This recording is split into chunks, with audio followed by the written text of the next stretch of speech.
നമസ്കാരം. പോസിറ്റീവ് തിങ്സിലേക്ക് സ്വാഗതം. രാവിലെ തന്നെ നമ്മൾ പല മേഖലകളിലായിട്ട് പല വിധത്തിലുള്ള തൊഴിലുമായിട്ട് ബന്ധപ്പെട്ട് നമ്മൾ പോകും.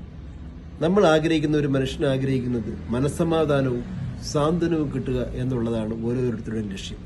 നമ്മൾ ആത്മാർത്ഥമായി ഒരു സ്ഥാപനത്തിന് വേണ്ടിയിട്ട്, ഇല്ലെങ്കിൽ ഒരു തൊഴിൽ സ്ഥാനത്തിന് വേണ്ടിയിട്ട് ഏത് മേഖലയിലാണോ അവിടെ നമ്മൾ പണിയെടുക്കുമ്പോൾ അകാരണമായിട്ട് അവിടുത്തെ മേലുദ്യോഗസ്ഥനോ തൊഴിലുടമയോ അതല്ലെങ്കിൽ അധികാരികളോ നമ്മളോട് വളരെ മോശമായ രീതിയിൽ പെരുമാറുകയോ എപ്പോഴും മാനസികമായി പീഡിപ്പിക്കുന്ന ഒരു പ്രവണത അവരുടെ ഭാഗത്തു നിന്നുണ്ടായാൽ ലക്ഷം രൂപ ശമ്പളം തന്നാലും വേതനം തന്നാൽ നമുക്ക് അവിടെ ജോലിക്ക് നിൽക്കാൻ കഴിയുമോ?